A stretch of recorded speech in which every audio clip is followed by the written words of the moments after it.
live late night again. Sorry about that. We're just trying to get our stuff together. Just We're going to be called the late night show. the well, some of these subjects may need to go on after hours. Yes, after the kids are asleep. So that's what we were waiting on. And then, excuse me, um, we may sound a little, a little hoarse here. No pun intended, but we are.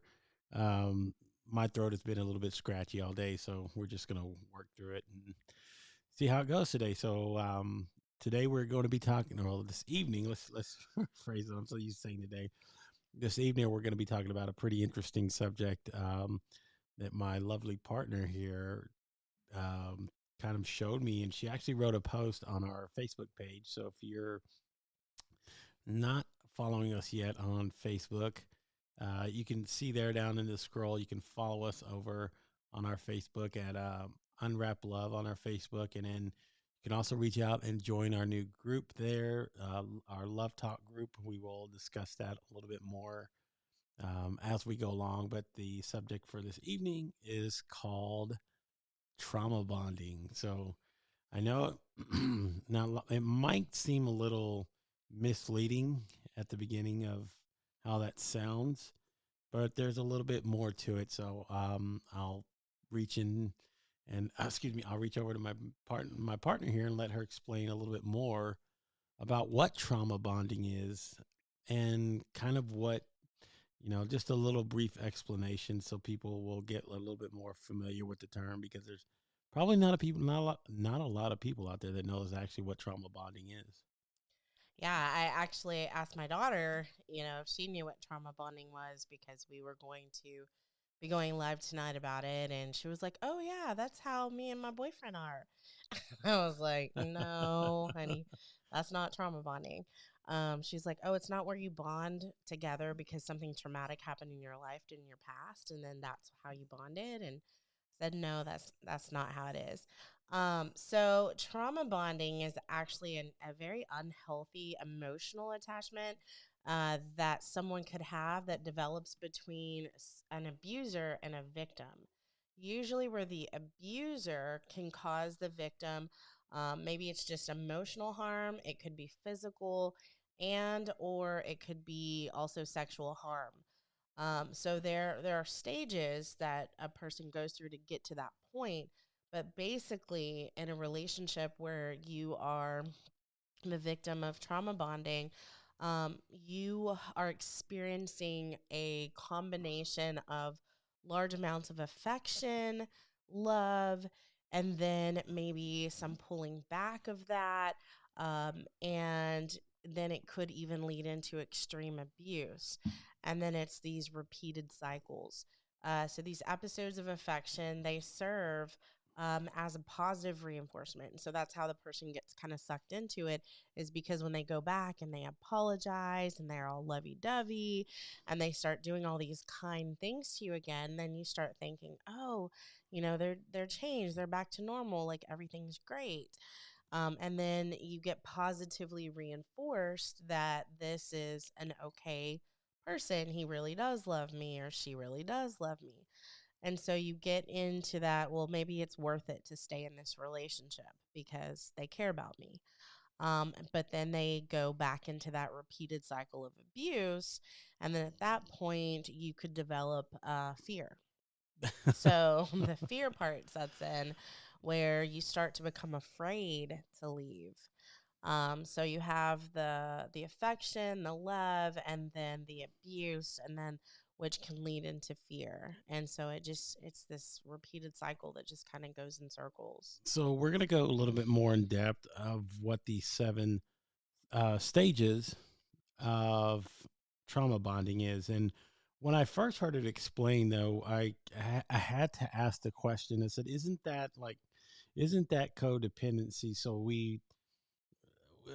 she dove a little bit deeper into what the differences are between what trauma bonding actually is and what codependency is. So you want to talk about that a little bit more, and then we'll hop into the seven stages of trauma bonding itself.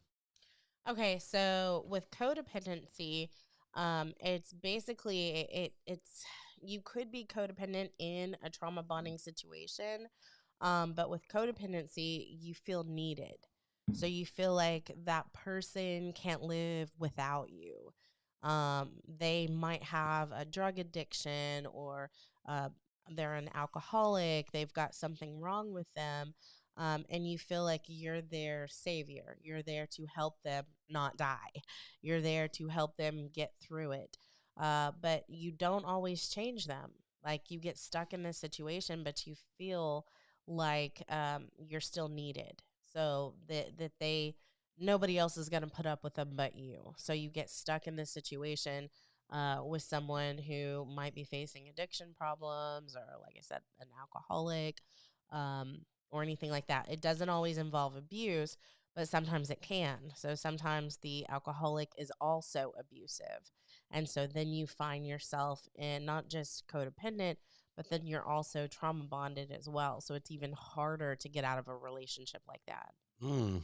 And especially and how this relates to what we wanted to explore more and what unwrapping love actually is some of the things that, we're not just going to talk about the happy feels and the good things that come along with it, because they're much more in-depth ways of how people start to love each other. And it does lean into things like codependency and what we're going to be talking about with trauma bonding. I mean, um, for a lot of people, it does, it does lead into one or the other, simply because we don't actually know what love is or how to love. So this is kind of what we're going to discuss a little bit more this evening and kind of open up a little bit more about what trauma bonding is. So let's go ahead and get started. Well, before we get to the seven Go ahead. stages, I wanted to add one more thing. Okay, go ahead. Okay. So, trauma bonding also has to do with your attachment style. So sometimes people can fall into it, or the abuser could have one of these attachment styles. So they could have an anxious attachment style, or an avoidant, or a disorganized. Usually, they lean more towards the disorganized one. But they have a certain type of attachment style that's not a secure attachment. So a secure attachment is where you're self confident, you have high self esteem, you know what you want, and you're not going to typically allow somebody to control or manipulate you. So you're pretty much secure in how you're attached to somebody else. So somebody who is a victim may have an anxious or insecure attachment style, where they feel like they're gonna be abandoned if they don't do what their manipulator tells them to do. So they're afraid, and so they become afraid of being alone. And it has to do with their attachment style as well. Nice. Okay, before we jump in real quick, let's say hello to a few people. We are starting late. We are working on getting a better regulated schedule so we can get more people to be able to tune in and not keep them up so late. But Mr. Kenneth Dunner Jr., of course, tuning in on our YouTube channel. Thank you so much. Of course, the wonderful Miss Yolanda Chin. Hi, How are you, Yolanda? Yolanda. And Miss Margot Waldy. It's been a while. Thank you so much for tuning in. It's great to have so many late night people hanging out with us. This is kind of the cool part about it. So, uh, See, when I was a kid around this time, all the TVs was shut down and there was nothing to do. And I was so bored after 10 o'clock. So it's kind of nice having, a late night show every now and then, too. it is right. And, well, it's no stranger to me, but there are a few people who are like, man, it's way too late for this kind of thing. But hey, you know what? There's people all around the world at different hours who are up looking and listening, just trying to find things of interest. So hopefully this will tickle your fancy as far as this. All right, let's talk about now the 7 stages of trauma bonding. So here we go, folks. All right, let's start with the first one because I was accused of this um, when I first started dating this lovely woman next to me, and I think it's a more common and familiar term now. There's still a lot of people who don't quite know what love bombing is, but for me, this was something that somebody had, not just her, but other people had made mention. It's like, hey, aren't you love bombing her? So why don't we talk a little bit more about that? The first stage of trauma bonding. Okay, so first stage of trauma bonding is love bombing. And typically, people that love bomb have a narcissistic personality disorder. So, in that disorder, they basically have different qualities about themselves, which include I have a list. I don't forget. Okay. So usually they have an excessive need for admiration. So, yeah, they might be totally love bombing you, but they want you to be like, oh, I like it. I love you.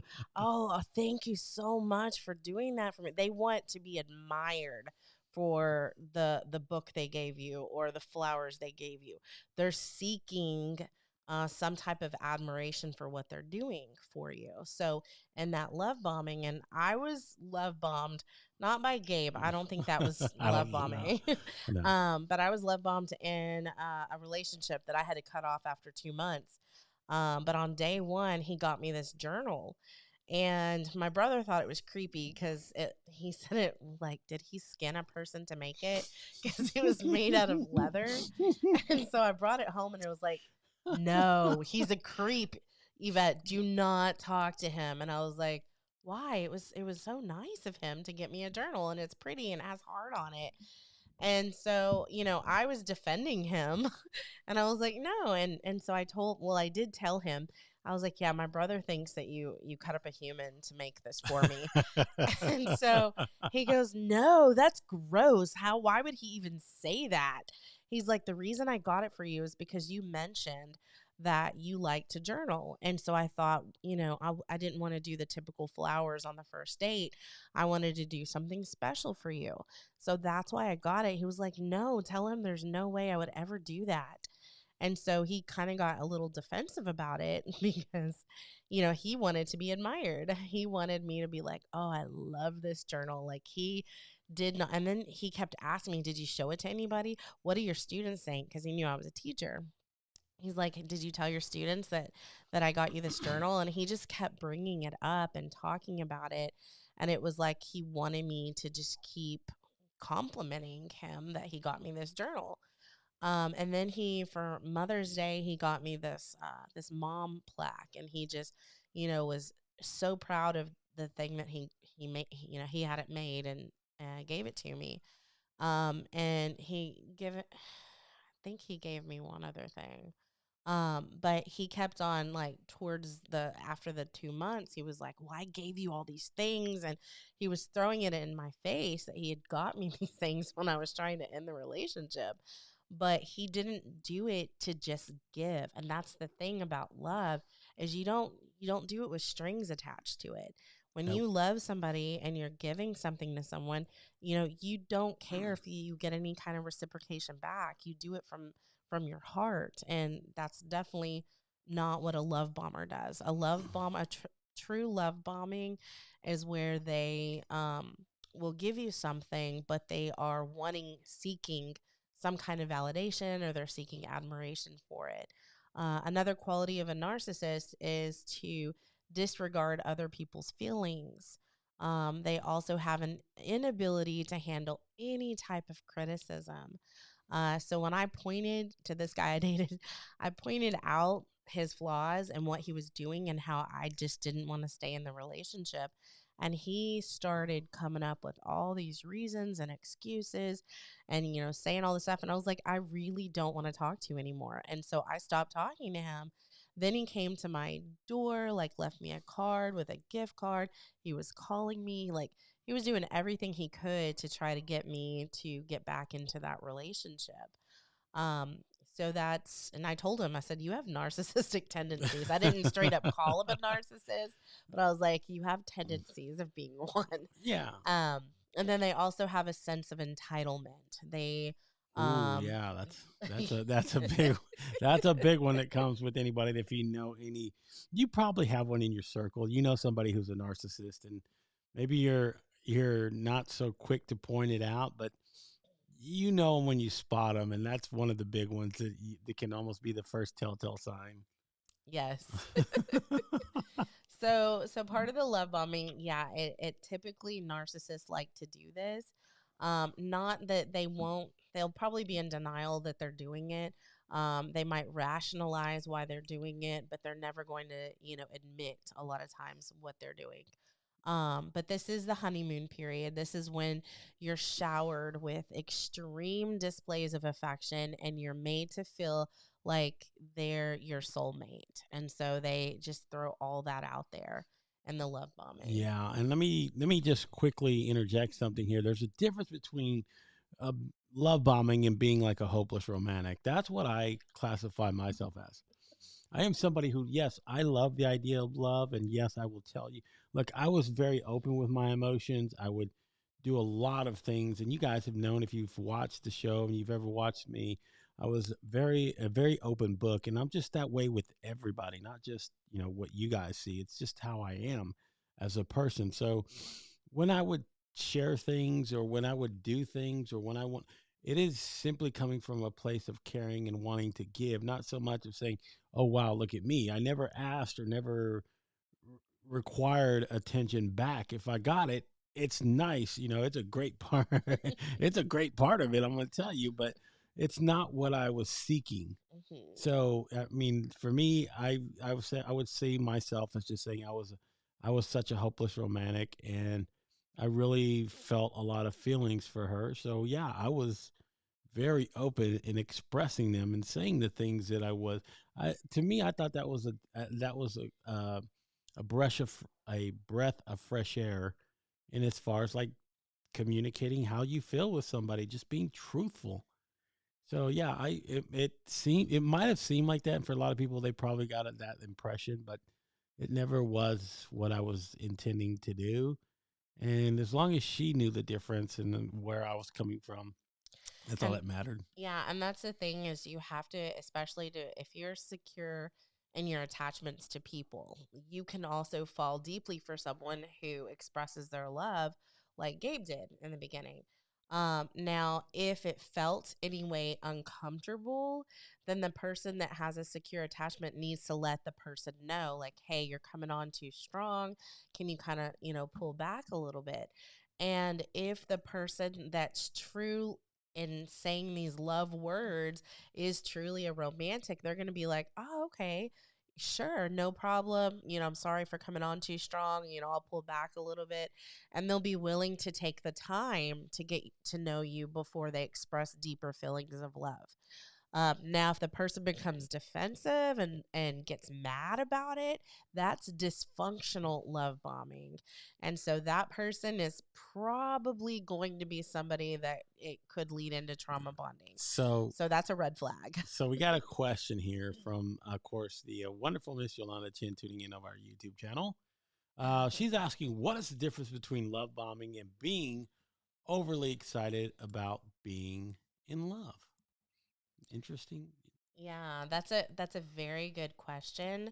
And so that's where everybody has their own, and me and Gabe were talking about this earlier, and he when he was telling me, because I told him, I said, all these things that you read about love bombing say, oh no, danger zone, danger. Um, Love bombing is terrible, like you should not do this. And there's articles that write how unhealthy love bombing is, and if you are a love bomber, you need to go find a therapist because something's wrong with you. But I think that what Gabe said earlier, you want to say it again, how love is. Yeah, I mean, like I said, is you're being, so the difference for me, and I think this is the kind of is what I would try to tell somebody who would want to ask this question about what's the difference when you're in love with someone and you're a hopeless romantic, right? You pour out so much of yourself and your soul into this individual. And if you really care about them, just like what you were saying, if they need space, you give them the space. You don't just overly say, I'm going to at it and keep pushing myself towards it, right? Um, I've had women who were very uncomfortable with the way that I would communicate with them. And I'm pretty sure they felt the same way when I would talk to them or say something. It was like, whoa, you're just being way, way over, overboard with how you're telling me how you feel. And I would say, well, you know what? To be honest, it's just how I communicate. I don't ask or look for things to receive in return from you. I'm just telling you honestly what my emotions are. And I think a lot of the times people, when they, and I would hear plenty of people tell me this, and I would read about it in so many different places, but it was part of the reasons why people were single a lot of the times in the first place. We didn't communicate. We weren't honest with each other. We didn't know how to be vulnerable with each other. But yet, when you offer that in real life and in real case situations, you know, sometimes people still aren't ready for it. They're like, I don't know what to do with this. It can frighten them. So I understand it, but I think the thing about being truthfully in love with somebody, um, you know how to communicate and know what their love language is and know how to just express that to them in a way that doesn't feel threatening, doesn't feel pushy, doesn't feel intimidating at all. It's just, you know, they'll know how to reciprocate. Yeah, and I think sometimes people read too much into it too. So they read about this new trending word of love bombing, and as soon as somebody is doing or exhibiting some of these, qualities, then they automatically assume bad, bad, danger, red flag, and then they run from the situation. Instead of communicating, hey, maybe you're coming on too strong right now. Can you hold back a little bit? And if that's a healthy person that has secure attachment, they are probably going to understand. They're not going to become defensive, and they're going to say, okay, I understand. I'll take it a little bit slower if you need to. Maybe you're not ready for, this now, but if everything else is in alignment, then you can move forward. Now, when you are totally in love with someone, don't be afraid to love bomb them if you want to. Like, love is what you make of it. And so, like, me and Gabe have talked about it. We both love stories. We love romantic stories. And if a movie was made, it was probably some kind of real life story. And so you can express your love in a stronger way if that's how you feel. And so we do. Sometimes we'll say I love you to each other like All multiple the times. times, and I think it's I think okay. one of the things, like you said, You're excited. you touched on it. It's just knowing how to have a healthy understanding of their bound of someone's boundaries when they tell you Hmm. those things, and you say, okay, cool. I know I can step off and you know, approach it maybe from a different way, or like you said, at a different pace. Sometimes Hmm. that's all it takes. But let's move on to the next one, baby. Let's go to the Okay. next stage. Um, trust and dependency. So let's go a little bit more about that one as well. Okay, so trust and dependency. So this is when the abuser starts to gain some control and make their partner feel guilty for doubting them or questioning their decisions. And so, for example, the abuser starts to tell them, hey, you're staying out too late. You need to come back sooner when you're hanging out with your girlfriends, and you might not have any kids and you have separate lives, but they, have a dinner date or something. And they start to tell you, like, no, you're staying out a little too late. You need to come home earlier. And so the person's like, well, oh, come here, honey. My daughter Well, just got up. that's okay. And then you know, there's in even in modern day in modern day technology and how we live. You know, sometimes it might be like, hey, you need to share your location with me. I need to know where you're at all times. I mean, that's another, in some instances, that's just another form of control. And how somebody's like, well, if you don't want to share it, what are you doing? Right? They start making you feel guilty about it. Mm-hmm. Like, you know, not, again, not being able to respect somebody's healthy boundaries and saying, okay, yeah, it's your life. You live things this way. And, um, yeah, you had an independent life before you met this person, and it's okay to still kind of exist in that world. But yeah, I mean, it's one of those things that when people talk about having to share all this information and everything with somebody, I mean, it's kind of scary at point. Yeah, and so when say in my example about staying out too late, well, if you say, well, it's my life, I want to stay out if I want to, and then they make you feel guilty for it, that's when that there's a problem. So if they respect your boundary that you do want to spend a little bit more time with your friend or whatever, then you can develop good trust, not you're trusting what they're saying and becoming dependent on them. And then you start to doubt yourself. Hmm.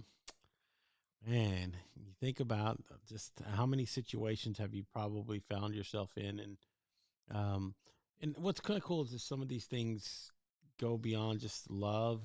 I mean, there's probably instances you've had it in the workplace or something, but just speaking in general terms of what we're talking about here, I mean, people that I think that's the mindset of someone who's a manipulator, right? It's this look, I look for every advantage I can get, and it is learning how to guilt you into trust or guilting you into feeling what it is that I want from you. I mean that it can be hard, especially when you're such a giving person to push back. I mean there's it's usually in these situations there's always someone who's the aggressor. And yeah, I mean I've been someone who's been on that side of being the person who gets criticized, and then I've been the person on the other at some point or another where I've been the one who's been um, I don't want to say the so much of an abuser, but yeah, I was somebody who learned how to guilt people at some point, and it's not. I think those are the lessons though that you learn in understanding yourself and understanding how to openly love somebody and trust somebody and build a really how can I say this, Healthy. a really yeah healthy but um, flourishing relationship with somebody. Because a lot of these things, this is kind of building towards the other way. You don't want to flourish. You're actually regressing. So, when you're growing a relationship and getting to know somebody and just getting um, acclimated to how this individual is, um, it's important to understand a lot of what you trust, how you trust somebody, what you trust, and learning whether or not you're being pushed into a situation. Especially when somebody's a people pleaser, it's hard. It's hard. Those are probably the ones that get taken advantage of so quickly in most relationships. You know. Yeah. So the third one, criticism. So this is where the abuser starts to pick at their partner's qualities. They start to make them seem like they are insignificant, that what they do is bad or wrong. And so they try to point out like all the flaws and bad things in their partner. Mm. Woo. And look, I'm gonna say, I've been on the tail end of getting criticized for what I do, and you know what? It can be detrimental to someone's psyche. Like someone telling you, um, maybe not totally derogatory terms, but just being um, verbally abusive toward you, or just telling you things that you do are incorrect. That even though that you're wanting to come from a place of helping, they're like, no, you're not doing it right. Excuse me, I'm my throat is killing me right now. Hard so far. Take a sip. Hold on, yeah, let me take a sip because it's starting to. I'll go to the number 4 if you want to rest for a Yeah, but no, second. I was. Let me just finish saying about Okay. being criticized. Like it, when you're children, right? It's one thing. I think that's a lesson we learn very early on is learning how to take criticism and whether or not you can be open to it and be constructive and actually learn from it, and not so much using it as a tool to push somebody down. It that To sucks. push your buttons. It sucks to be in those kind of situations. And these days, I definitely do not find myself where I feel like I'm being criticized. If Never. if anything, I'm open to suggestion and learning, and I don't even see it as criticism anymore. I just seeing it as somebody sharing their suggestions. So, All right, number 4, gaslighting. So this is a pop culture word now. It's yep. trending, and people use it a lot. And so I didn't know what it was at first after I got out of my last relationship until I started dating and then realized that, yeah, that can definitely happen. So this is where the abuser makes you question your reality. They make you start thinking, was that wrong what I did? Was it really my fault? You start shifting your perception. The gaslighter shifts their blame to make their partner feel guilty for something. So they face guilt when they are being gaslit for Mm. something. And it's look, it's a it's a hard place to be when you're either being gaslit or you're doing it to somebody else. Like I said, I've been on both ends of it, and I've felt like I've done this at times. Um, I had to go back and look at myself and realize and go, man, you cannot be that way. Um, because, a lot of the times it was not being present in the moment and not, being cognizant of what I was saying or what I was doing at times. So, being that I've been on one end and then also on the receiving end, I mean, when you're being gaslit, man, it really, again, it really messes with your psyche and how you look at things, man. You question everything, and before you know it, you start putting a lot of the blame and things on yourself. When you Yes. when you give it through the perspective of someone else's eyes, they're like, "No, you're not at fault. Are you kidding me?" Like especially when you speak to a friend or family member or just somebody openly, and you tell them about what has been said to you or a situation where you were gaslit, man, you go back and you realize you go, man, you know what, I'm either partly of some of these things or I'm none of these things that this person has said or accused or passed along or chastised me with. I'm so much more than that. But in the moment, and when you're, especially when you're like doubting yourself or your self-esteem is low, man, you just take it and you almost think it's real. What they're saying has to be real. Like, And it's tricky too how someone that gaslights kind of gets to that point where they're gaslighting you. Because the guy that I dated for 2 months only, one of the first things he did to me, so we had been talking for a couple weeks, and he had told me in the beginning that he was a sensitive man, that, he's not like a typical man, but he's a sensitive man. And so he cries easy. He was even telling me that he had to get extra testosterone shots because, he has high levels of estrogen, and he's just very sensitive. And so it was something I had to look out for, I guess, and be on my toes about because he was so sensitive. So, anyways, he was joking one day, and of course, I thought it was a mostly guy thing because most of the guys that I talked to and was dating and, well, just talking to on the phone, hadn't even gone on dates with some of them, would start saying sexual jokes. And so I just started thinking it was a typical guy thing to talk sexually. And so he brought it up one day, and he was like, "Oh, I'm sorry, I must be talking, and saying too many sexual jokes, and he's like, I apologize." And so he stopped, and I said, "It's fine. I guess it's just a typical guy thing." And so he kind of went silent and then said he had to go. So we got off the phone. And then about maybe an hour or two later, he tells me that I hurt his feelings, that he's not a typical man, and that, he's far from typical. And he starts telling me like stories about how he could have done all these things, but he didn't because he is not a typical man. And so he was kind of giving me a little bit of silent treatment, and then um, basically telling me that what I said and did was wrong. And so I kept on apologizing to him because I felt like I had hurt his little feelings. So he, yes, baby. That's my chapstick. It's a I don't know what flavor it is. So yeah. So he had said that. Then there were other things too that I did wrong, and so he would point out the things I did wrong and make me feel guilty for saying certain things or doing certain things. Like one day he had texted me, or I texted him "Good morning" in the morning, and then he hearted it, but he didn't say anything back.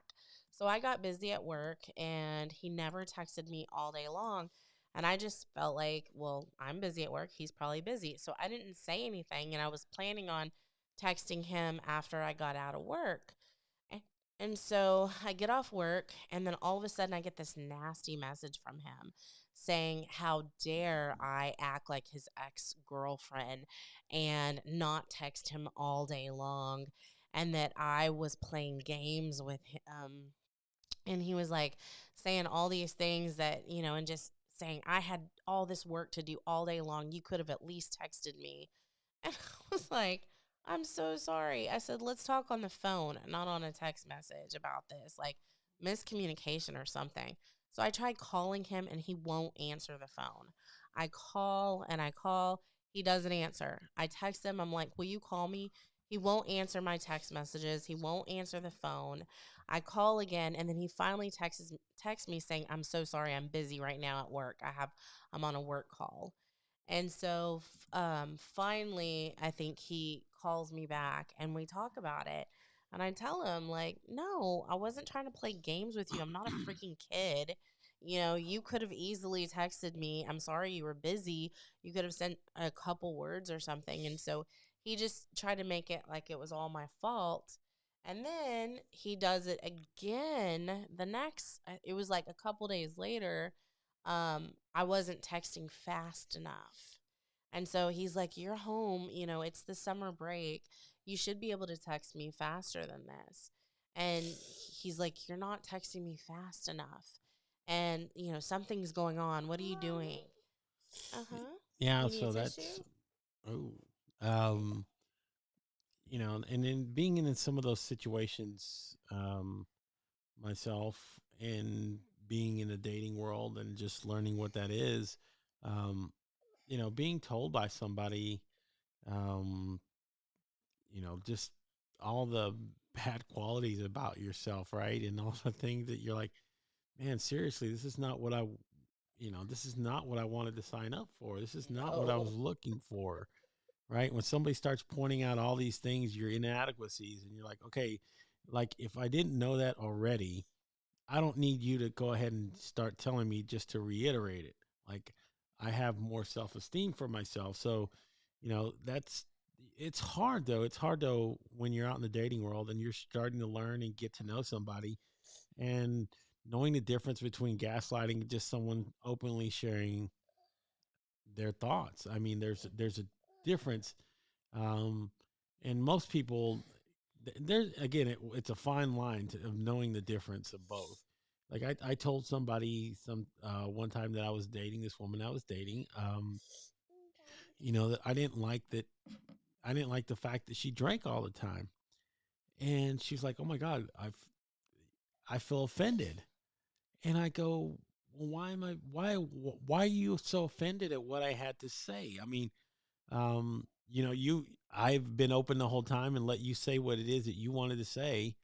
And when I open up to tell you what it is that I feel that I did not like about getting to know this person was the fact that, it felt like almost like I couldn't say what I wanted to say. And I was just supposed to listen to whatever they told me, and whatever I had to say didn't matter. And it sucks when you're like, okay, but this is what open and honest communication is supposed to be about. Hmm. Like, can you say those things to somebody and not find it offensive to you? Yeah. Like, again, you can't don't sit there and someone says, hey, you're stupid. Like, okay, come on, yeah, speak up for yourself. Be a little bit more open and honest about saying, hey, that hurts my feelings and those sort of things. But there being gaslit takes on a whole nother level, like Oh, yeah. When because they it make you feel and like it's all your fault for Yeah, that's the thing something. is you start feeling this burden, this thing that you're Hmm. carrying around you. And guess what? If you don't kind of like head it off at the pass before you continue on, like guess what? That's just going to intensify the longer you're in a relationship with that individual. And they're going to know it. They start learning it. It becomes a tool for them. Oh yeah. And Eh, there was another thing in that relationship. He asked me a question and I was honest with my answer, and I don't want to reveal what we talked about, but I was honest with my answer, and he was so offended that we almost like didn't even talk anymore. And then he threw it in my face all the time and made me feel guilty about what I said, and I was just giving an honest answer. So yeah, doing that too, like you and I didn't even realize I was being gaslit at the time. But if you give an honest answer and someone makes you feel guilty and bad for the answer that you give, that should also be a red flag. Yeah, definitely. So, like I say, and then it kind of develops into something more. So I think that kind of heads into the next stage, the fifth stage, resignation. Right? I Hmm. mean, this is where the abusing, excuse me, this is where the abused partner gives up and starts to yield to a partner's demands in an effort to stabilize the relationship. So again, if you're somebody who's a people pleaser, you're going to be like, okay, I'll do what it is you asked me to do. I'll yield to whatever it is that you're saying to yourself, the demands and everything else, right? You start again selling out your own values. That's hard. Like Hmm. when you start compromising like really in-depth values, like someone like for example, if someone says, "Well, I'm not going to church. I don't want to go to church. I don't believe in God," and you're somebody who's like on the other end, it's like, "Yeah, but I'm a Catholic. I'm a Christian. I believe in my faith. I do all these things. I again, I'm very active in my community." And this person says, "Well, look, I'm not going to go, and I don't think you should go either. I mean, it's that's time you could be spending with me, right?"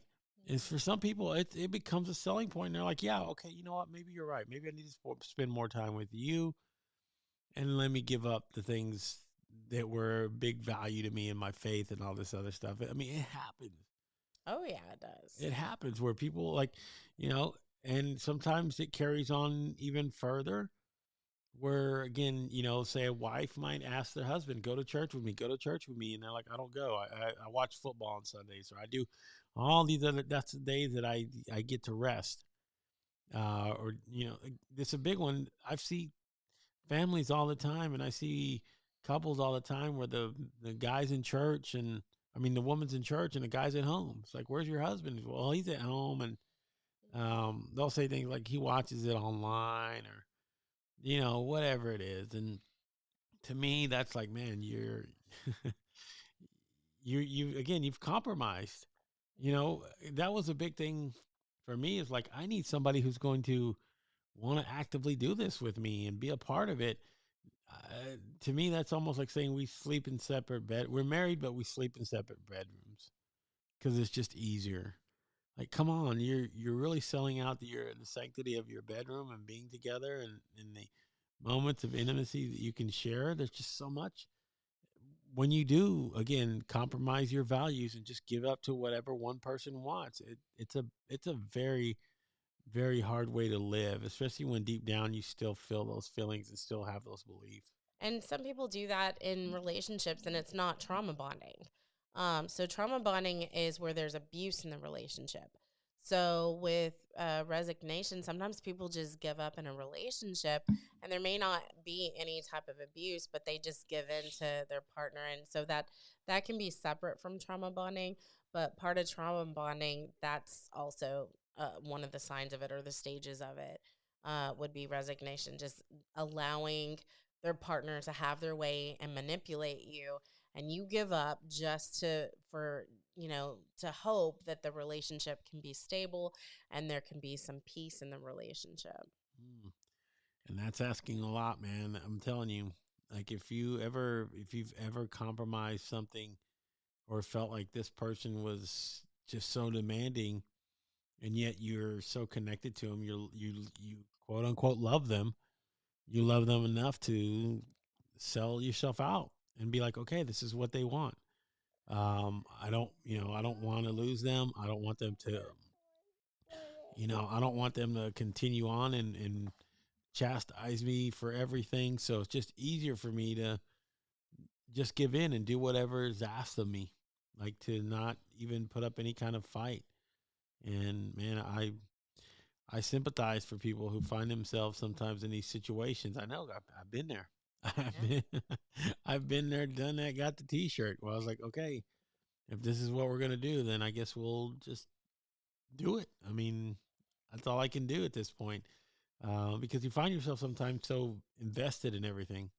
Like, if this person does love me, there were points that they had to love me, and they continue to your mindset and your mind and your psyche keep telling you these things, and your heart still feels something towards that person. Not that you can't even do the things that most people might tell you, like, oh my God, he does all these things to you, girl, you need to leave him, girl, you need to get out of there. And they're like, well, it's for the kids, so what about the kids? Or we've been together for so long, it's just how he is.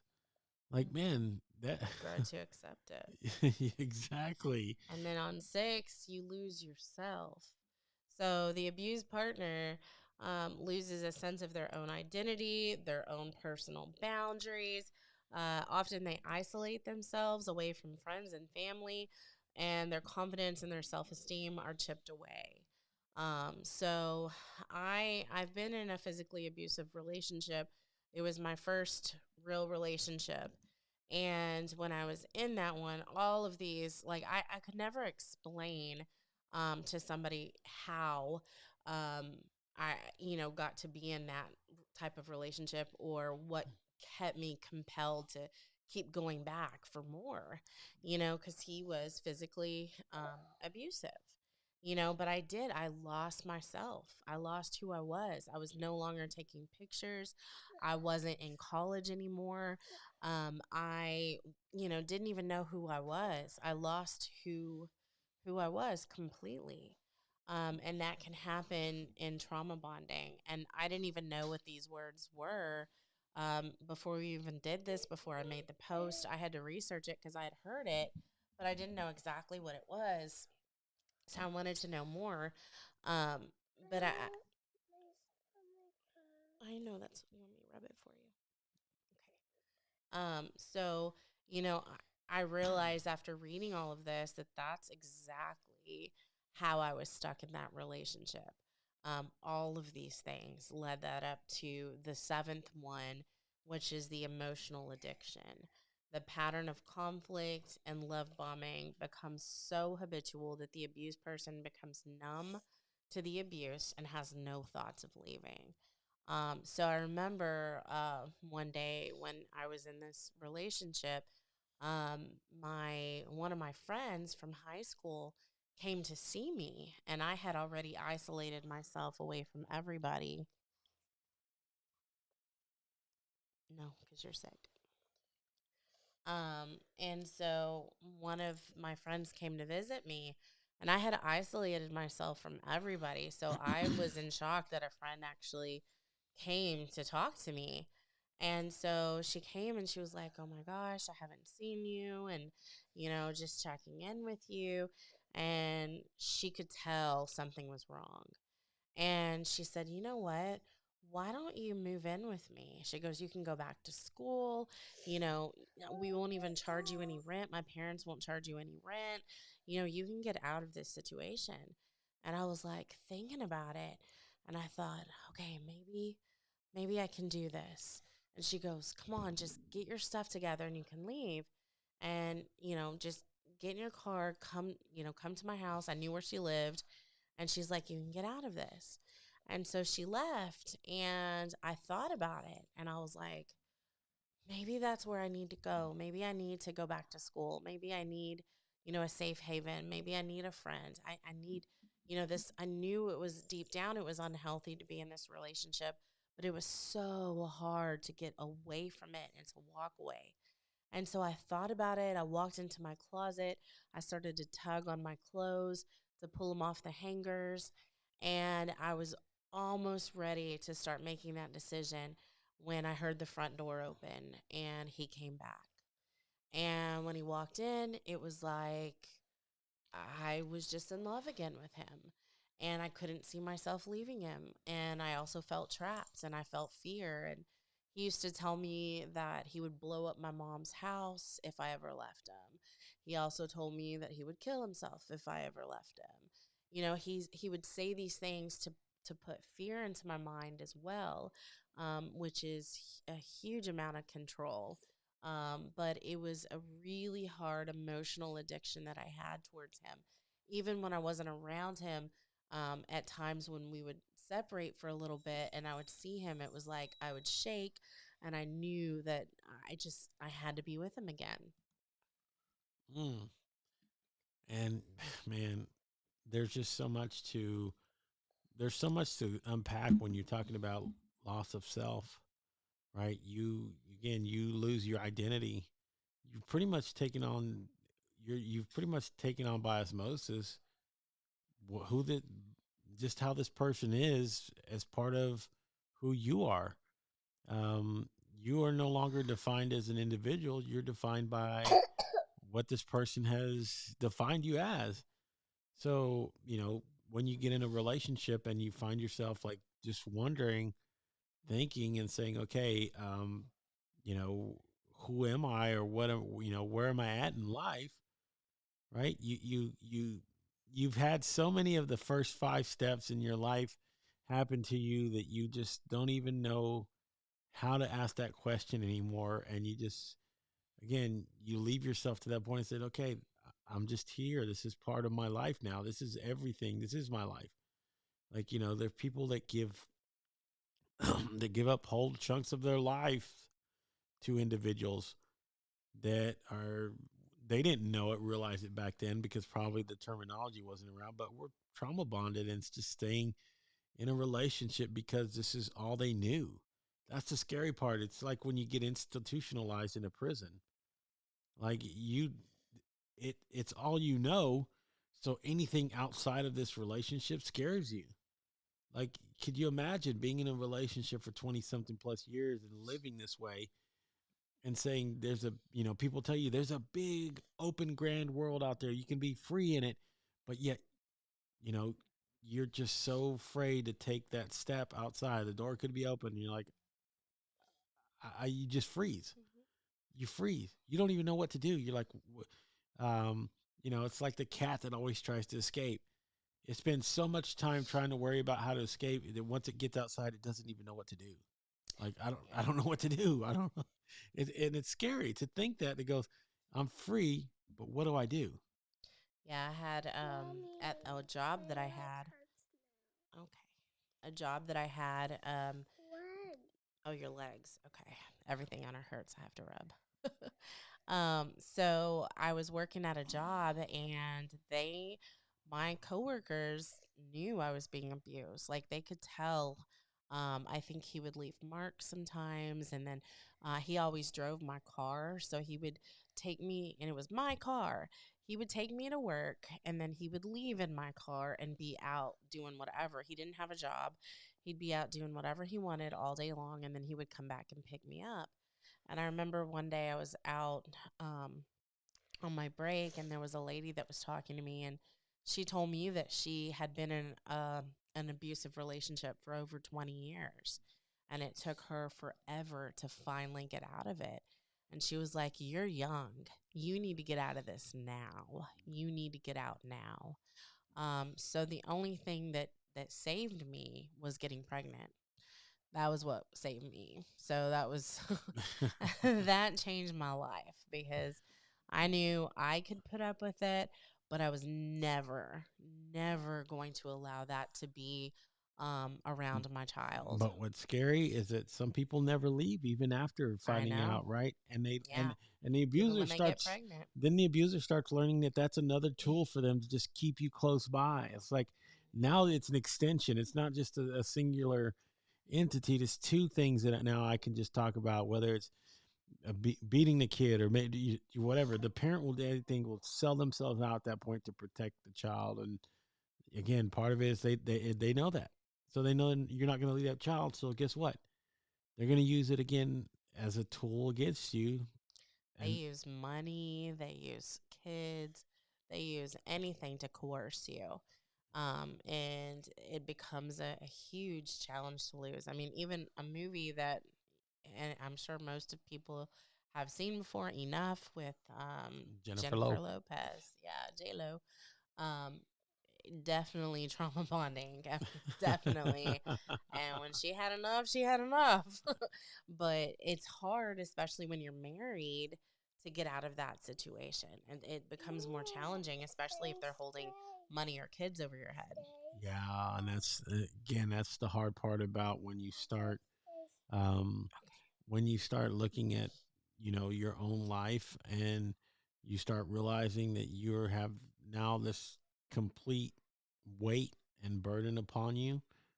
Like, it's so hard to step outside of that. I mean, it's a hard path to follow. It's even harder for sometimes to walk away from that path and just go out there and be on your own. I mean, it takes honestly, it takes just about everything that person has to muster to say, "I'm leaving. Um, I'm walking away."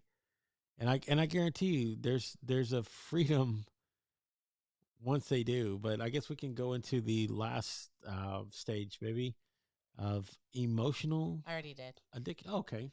Oh, wow. While you were looking down and saying Yeah. hello. So I was looking down and just saying hello to people, and um, Sorry. we're not seeing any Facebook comments, although Facebook is live streaming and people are there. So I'm just trying to uh, respond and say hello to a few people that are watching over there. So Yeah, just again to reiterate, um, that's where you kind of get stuck. So that's the emotional addiction. That's what I had. It's just that pattern of the coercion, the displays of deep remorse, and then the warmth and kindness, and then the abused person just feels like they just can't fight back anymore. yeah, and I'm gonna just sorry, folks, we're both fighting a little A little cough cold. little cough cold or whatever you want to call it. But yeah, just in terms of going through what a lot of these stages, some people probably go through life and they don't experience all seven. Like, you might have some that are four, five of them, but it's enough, right, to be controlling, right? It's enough to be verbally abused or manipulated by somebody. Um, and sometimes, look, we even talked about it today. Even after the fact, you get out of these situations. Sometimes these people that are doing these things don't actually quite know that they are. It's not like it's a learned skill or behavior that they're using. Sometimes it's just how they are as individuals, and it comes out. I mean, it's not so easy sometimes to say, confront somebody who's been this way with you, and be open and honest about it, and learn that, hey, you were somebody that manipulated me, and they're like, what? I didn't even know that I did that. Like, it's scary to some people that don't even have a realization, and that goes to them not actually being self-aware about their own traumas and situations, that they just take it out on somebody Yeah. else. Sometimes.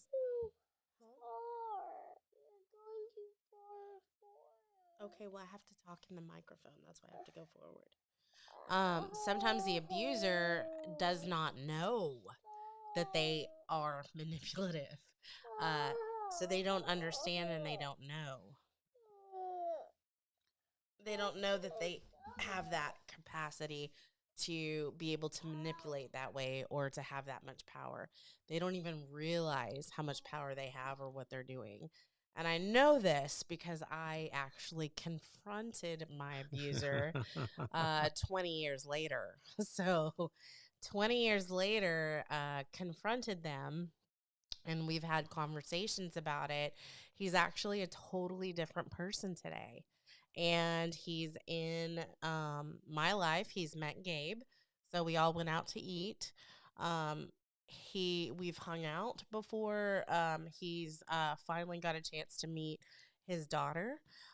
So they've been in communication now for a few years, at least since 2020. So going on 4 years, and he has a relationship with his daughter now. So he does regret his past, and he's worked hard to seek forgiveness and to figure out a way to move past all of the harm that he did. But he didn't even realize how much power he had. Mm-mm-mm. That's just how it. Again, that's how some of these things happen. People don't actually know. Like it's crazy, but yeah, it's just how our lives are. Sometimes people just find themselves, and it becomes the norm. It's the normalcy of how some people live, and it's a scary thought to think that there are people out there living this right now as we speak. It's like this is their life, and hopefully, some of these things that we talk about and understanding love and saying, that that's honestly there might have been love in there, but I think it gets lost at some point, and it just becomes a routine. And sometimes just the routine things lead into it can lead into any one of these things that we talked about this evening. And I know I was in a very long term relationship, and some of these things I quite experienced myself, and um, being on one end and being on the other. I can't say that I was just the one taking it off. It's just, sometimes over a time period, sometimes these roles can reverse, and it's crazy, but it has happened. And I see people who share this story with me all the time about their lives and how they've been the person in charge, and then they find themselves in a relationship like this. And I mean, I have a friend now. I mean, she was somebody that, you know, had a really great life. She was a strong, independent woman taking care of herself. And then she found herself in one of these situations where now she's still living it. She's still living a situation like this. And it's crazy, but it's still there. Um, and there's so many things, like I said, that Very hard to get out. it scares them to get out. It really does. And I just tell people, look, once you find that you get out, life is so much better on the other side. I think that's the scary part is people, people, especially some of these times, they'll tell you, go ahead and go, leave. They'll tell you leave, but Hmm. you can't come back, whatever. And then that scares them into saying, well, what if I go out there and it's the fear, right? It's the fear, like, what if I go out there and can't find someone else to love me, or there's no one else? It's a scary thought, but trust me, it's the first step in the actual learning how to love yourself, and that's the first step of love in any case, is learning to love self. And once you do all these things, you start realizing they were part of your life. Yeah, and that's also when they do that, that's a part of manipulation, and that happened to me as well. But they would say, "Well, I'm leaving," and they would run out and leave, and I'd beg them back and beg them back. And so finally, when I had my last straw, they're like, "I'm leaving," and I said, "Okay, bye." Right.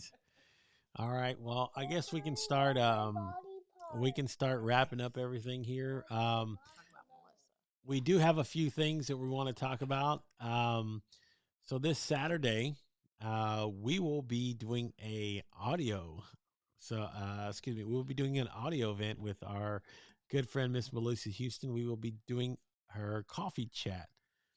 This Saturday, it will be at 8 a.m. through 10 p.m. Central Standard Time. That's 9 Not p.m., 10 a.m. He a.m. means. I'm so used to doing the p.m. thing. Sorry, folks. That would be a long talking session. Now I could probably talk it, but I'm just saying it'll be a 2 hour, maybe a little bit longer. It can go a little bit longer, but yeah, if you go to LinkedIn, this is where this will be taking place. You can go follow myself, Yvette. We have a joint page that we started on LinkedIn as well. So it's going to be fun. We're going to be talking about our show, a lot of the upcoming things that we're doing. Um, so we're going to be streaming quite a bit. You might see us maybe tomorrow, maybe Saturday. We're getting a few more practice rounds in. As you can see, we're starting to get a little bit better and rounded into how we want things to be. So we're working at it. I think we're going to be hitting our stride at some point. But yeah, this has been fun doing this and sharing this with all of you guys. So yeah, please join us this Saturday again. Coffee chats with Miss Melissa Houston, um, 8 a.m. to 10 a.m. Central Standard Time. So wherever part of the country it is, just adjust it for your time zone and join us. It'll be fun. I think we're gonna have a lot of fun. Hopefully, we'll be past this cough and things won't be so bad. And we will be without the kiddo this weekend, so we'll have a little bit of free time. So, all right. Anything else you might want to share, baby? Oh, look, we forgot to talk about the headband. We actually have. She actually made a. It might be a little hard to see on the camera. Let me see. Maybe I can focus in on this. She made a headband. Let me see. Zoom in, and there it goes. Let's see. So she did make a headband with says it's got our logo on there. It might be a little tricky with the camera. I use like kind of a glittery material, so I'll have to get a solid color for it to come out better. You want to trace it? We're gonna start having our own merch, so you'll be seeing us sport our own swag while we're doing the show here. That was one of the things we needed to knock out, was just get a lot of the branding and material. So we do have a YouTube page. So if you want to check us out on our new YouTube channel, you can head over to www.youtube.com/@ Unwrap Love. That is Unwrap. That's capital UNRAP, capital LOVE. Over on YouTube, we will start. This episode will actually stream over there, putting a few other pieces of content that we've already recorded on the channel. So we will be doing a lot of other separate things as well, where we will be talking about some of these issues like love bombing and put together as like a more of a teaching resource for people who want to learn about more about this, apart from just us discussing it and talking about it here live with you guys. So thank you again so much. And then you can also follow us on our Facebook page if you're so inclined to. That would be nice. And that is at Unwrap Love as well. And if you want to reach out, any questions, comments, thoughts, you can reach out to us via email as well. That is unwraploveshow@gmail.com. And you can also join our Facebook group, our Love Talk, where we will be posting a lot more of these types of questions, thoughts, advice, that sort of thing, and make it a little bit more inclusive. So we just thought we would share a lot of that with you this evening and what we're going to be doing going forward. So anything else, baby? I love you. I love you, of course. We always got to end it with that. So, all right, guys, we've been doing this for an hour this evening. We will be back hopefully tomorrow. I will talk it over with my partner. If we can find the time, we will. I'll even try to schedule events so we can do everything a little bit more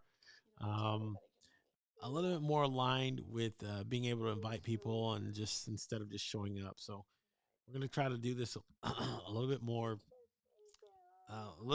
regimented than what we've been doing. We've kind of just been showing up and hoping you guys follow along. But all right, thank you again, everybody, for tuning in, and we do appreciate it. So got to do the kiss though.